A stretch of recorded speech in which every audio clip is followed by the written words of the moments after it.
This is where I will be at the end of this program, in a perfectly ordinary-looking town in the south. Except this is no ordinary town. This place was once so secret that nobody knew it existed, full of people who didn't know why they were doing the job they were doing. People working on something that could still lead to the greatest conflict in human history. And the strange thing is, the story of how they got here, doing what they were doing, begins in a different place and a different time. When the people involved thought they were going through the greatest conflict in human history, a conflict so basic it split those people apart forever. At least, that's what they thought. Until history brought them together again. In this town, 200 years after they had all gone their separate ways.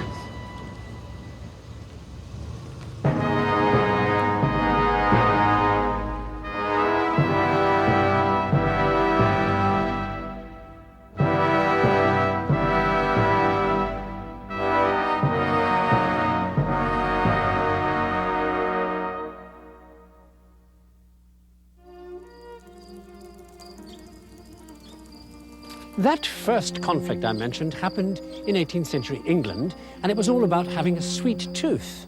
See, back then, the new rave taste craze that people went for like a drug was sugar. Okay, nothing wrong with that, unless you're a dentist, but it was how they paid for the sugar that caused the trouble. Because the sugar came from plantations here in the Caribbean. And all they wanted was a source of really plentiful labor. Well, there was only one source of really plentiful labor at the time: African slaves. And that's what the conflict was about. Anytime from 1500 to 1807, you wanted to get seriously rich, you went into the people-moving business. Demand for slaves in the Caribbean started astronomical and went up. Just too good an opportunity for English investors to miss. Well, my dear, I must observe how particularly fine the garden's looking this year. In 1770, 200 slave ships crossed the Atlantic.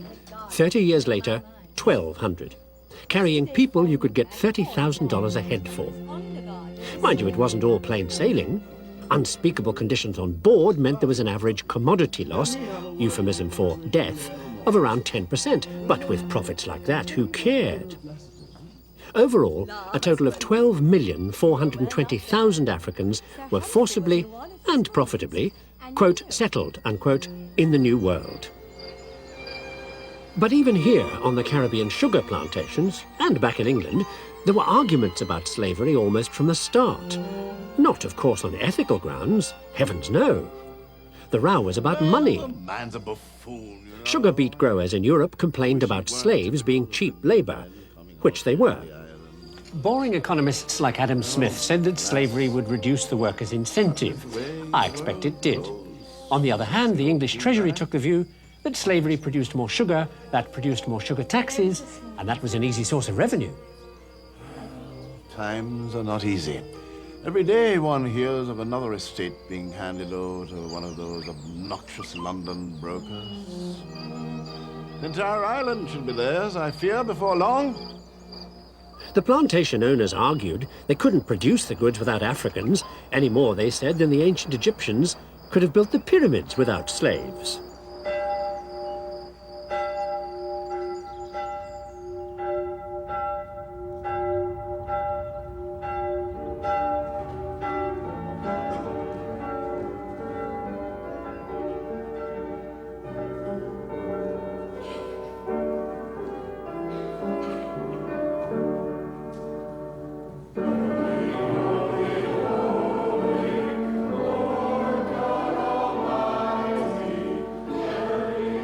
Now, to the amazement of many at the time, an increasing number of dangerous radicals actually appeared to object to slavery on religious and moral grounds.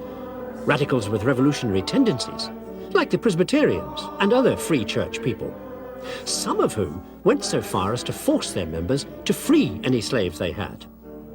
By 1787, these reformers had started organizing with the first Slavery Abolition Society. One of the society's leading English lights was a nonconformist called Samson Lloyd. If you know Lloyd's Bank, it's that Lloyd. The Abolitionist Society had good reason to sing the praises of Samson Lloyd because, well, with his support you had a lot of clout. because he had a lot of money. Because back in the early days of the Industrial Revolution, he was in the very profitable business of holding things together. Well, he made nails. Well, he actually made wire first. Okay, the subject of wire may leave you just a little underwhelmed, but you try driving into New York without wire. I refer, of course, to the wire holding up this bridge, the final link completing the Union of the United States. America held together by wire, thanks to a German immigrant called John Roebling, who was overwhelmed by the idea of wire cable suspension bridges. Alas, his potential backers, some people called Washburn and Co., were underwhelmed by the idea, so Roebling went ahead alone. His first suspension bridge at Niagara had turned on-site cable spinning into a household word with anybody who wanted to hang anything heavy. Nobody had ever tried making wire ropes his way before. What Roebling did was to spin all the parallel wires into a cable and then hold them together with a binding wire set at intervals all along the cable. It was that idea that got Roebling the big one, the Brooklyn Bridge contract. On opening day 1883, it was the longest bridge span in the world. Held up by only 4 steel cables 15 3/4 inches thick and 3,568 feet and 6 inches long. All there is between you and the river. Around about this time, the telegraph gets invented and ups the demand for wire that will survive outside in all weathers. So in 1860, a Brit called Bedson comes up with a new way to protect and strengthen wire. Nothing very complicated, you just dipped it into a bath of molten zinc. Of course, Bedson gave it the high-tech name of galvanizing, and there ought to be some around here somewhere. Ah, this is galvanized. Bedson's galvanizing trick was just one bit of a whole wire-making process that he dreamt up that would turn 25 pounds of metal into galvanized wire in 15 seconds flat. You're not impressed? In 1868, I'll tell you who was. Washburn and Company. You remember the boring lot that turned Roebling down? Well, anyway, Washburns took Bedson's idea and brought it to America. And in doing so, killed off the Wild West.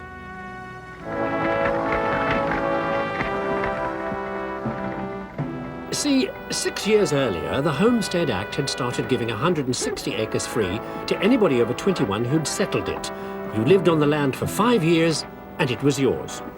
One minor problem, others had got there first. The cattlemen, for whom public land had always been free grazing land, and who were not in the least inclined to give up this profitable state of affairs without a fight. So they fought.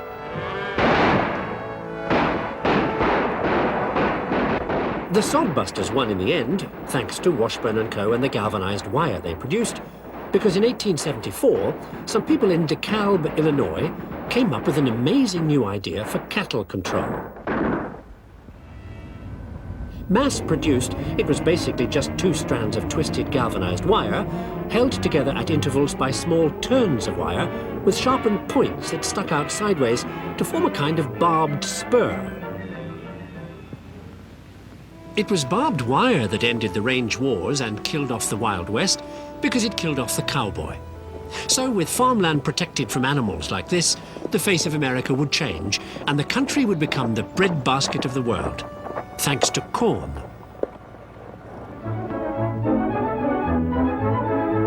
By the 1880s, canned corn was keeping the industrial cities alive when disaster struck.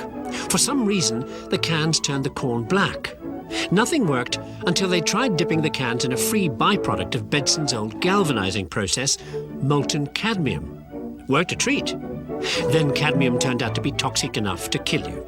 So it was goodbye cadmium.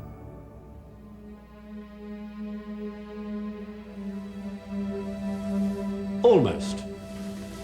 Because a few years later, it turned out to have another property that was just what was needed in an industry a million miles from nails, wires, bridges, fencing, canned foods, or anything else I've mentioned so far. And its use by that industry here would bring together again those 2 historical trails that had separated 200 years before over the slavery issue. So remember cadmium, where this trail ends. Well, I go back to take the pro-slavery trail through history to meet myself again, here, if you see what I mean. The modern sugar industry starts back in 1650 when sugar was worth a king's ransom. By 1750, it was just an expensive luxury. The kind of raw material so valuable, a country would go to war because of it. The reason sugar shares were the hottest thing on the market was obvious. The Industrial Revolution had put a lot of money into the pockets of the new factory workers, and they spent most of it on the Coca-Cola of the time, sweet tea. When you had a calorie intake as low as theirs, sugar gave you a real buzz. So in 1807, when Britain and the US banned the slave trade, it was, to say the least, a bitter blow to the sweet tooth market. Plantation owners and investors were jumping out of the window, sugar exports dropped like a stone, slaves started leaving the plantations and, unheard of, refusing to work. The situation was catastrophic. It was enough to drive a planter to drink.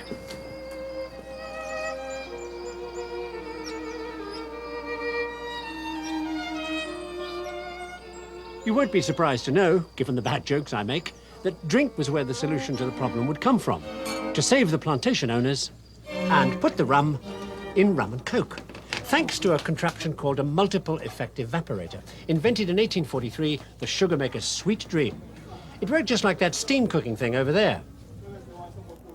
You see how on top of the fire there's boiling water and then two food containers, and the top one cooks with the steam from the next one down, and that one cooks with the steam from the bottom one, using the steam twice over, like the multiple effect evaporator I mentioned. And using steam twice over meant they could boil out sugarcane juice with only half the fuel. So, a lot of cheap Caribbean sugar, so a lot of molasses, boil that down, a lot of rum. The evaporator idea really started with a Scotsman who discovered that steam was so scalding hot because it kind of absorbed heat. He told this to his pal, James Watt, who used the data to design a better steam engine, which was going to make Watt a lot of money, if only he could afford to build a lot of engines, for which he was going to need a lot of money. And then he found a guy who was coining it, a fellow with a button factory called Bolton. They went into business together, and you know the rest. But why was Bolton coining it from buttons? Because the other thing you can do with a steam-powered button stamping machine, which Bolton had invented, was stamp coins. So Bolton was doing that for America, France, Bermuda, India, Russia, Spain, Denmark, and Mexico, making money hand over fist. Bolton's real upmarket artistic stuff was medallions, one of which, ironically enough, was to commemorate the abolition of slavery. Bolton's new mint in Birmingham ended up with 8 coin stamping machines that would produce any size of coin you wanted. Each machine needed only one worker, and the coins came off the machines at 200 a minute, 50 times faster than the old way. So fast, Bolton created a copper shortage. And then Bolton got the big moneymaker he'd been angling for all along, the contract to make official national currency for the English government. Now, the trouble with English money at the time was most of it was fake. So in 1797, Bolton really cleaned up when he produced 4 coins that were so good, the counterfeiters kind of gave up. Here they are. Farthing, halfpenny, penny, tuppence. So, now there was money you could trust, the government decided in 1824 to risk some more new coins. This time they brought in an Italian called Pistrucci to do the designs. Here's one of his. See that new national emblem idea? That really caught on. That's why we have them on modern coins. Anyway, Pistrucci made coin design really high-tech with one of these, a pantograph. I'll use this medallion to show you what he did. First he designed a plaster model, and then he plated the model to make it hard wearing, and then very carefully retraced the design of the model with the pantograph stylus so that over there a knife carved the same design to scale on a steel die, a bit like this. And then he used the die to stamp out the coins. But did you notice I said plated the model? That's because the latest scientific miracle at the time was electroplating.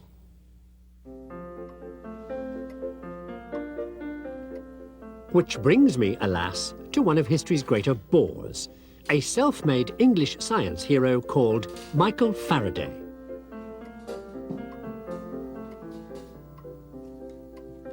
Faraday was one of those people most charitably described as painstaking. So when he heard that some Italian had come up with a new way to use electricity to electroplate, Faraday couldn't wait to see how it worked. The Italian idea was one of those flashes of genius you wonder why you didn't think of first. It was so simple. If chemicals could make electricity, which they did in a battery, could you turn the thing the other way round and make electricity do something to chemicals? The Italian, a fellow called Brugnatelli, and also a pal of Volta who had invented the battery, did the following. He put an object connected to a battery in a copper solution in which there were also bits of copper also connected to the battery. And something amazing happened. The atoms in the copper solution deposited themselves all over the object, copper plating it. And at the same time, as the solution lost its atoms, they were replaced by atoms from the bits of copper. The question for Faraday was, why? In 1833, he discovered that it needed a particular amount of electricity, depending on the metal, to get the whole thing to happen. Which meant that there had to be a relationship between the mass of the metal and the amount of electricity you needed. In other words, Faraday reckoned there had to be some kind of link between mass and electric charge. Which brings us, temporarily, to television. Because by 1889, somebody had discovered cathode rays and found that you could move them around too if you controlled them with electric fields, which is how your TV works. Look. So maybe cathode ray particles had mass as well, because the electric field was moving them around, just like electricity did to the atoms during electroplating. In 1910, a fellow called Thomson shot neon particles through electric fields, which, sure enough, affected the particle flight path. But the weird thing was, the neon particles split into two streams, as if they had two different masses, one lot lighter than the other, because Thomson saw that one lot went further than the other lot. Thomson had discovered isotopes, atoms with more than one mass. By 1919, you could use this trick to separate out isotopes with masses only 100 millionth different. The trick is called mass spectrometry, and with it you can identify with the most incredible precision anything by firing particles of it through electric fields and watching how far they go, which tells you their mass, which tells you what they are.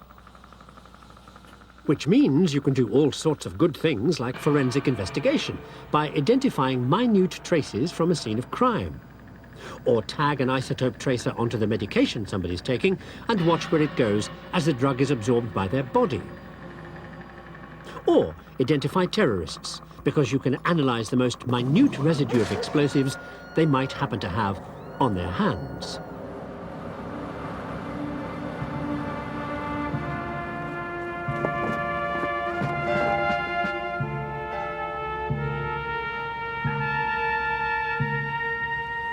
Which brings me to end here, where the separate ways of the slavers and the anti-slavers finally come together.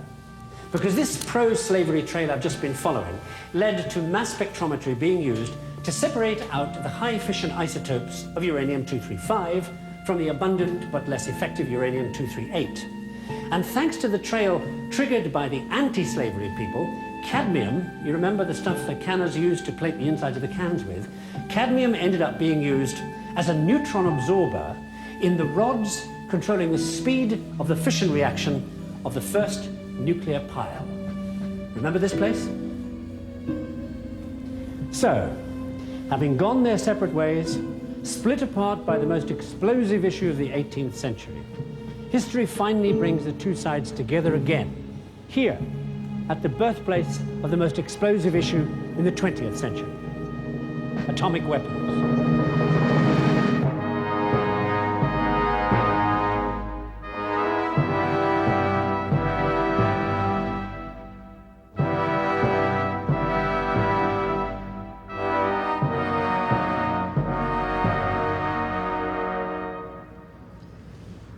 And that's why I said this was a secret place. Because the Manhattan Project that started in 1943 and made the bomb dropped on Hiroshima happened back in that lab. Here in the town where separate ways came together. Oak Ridge, Tennessee.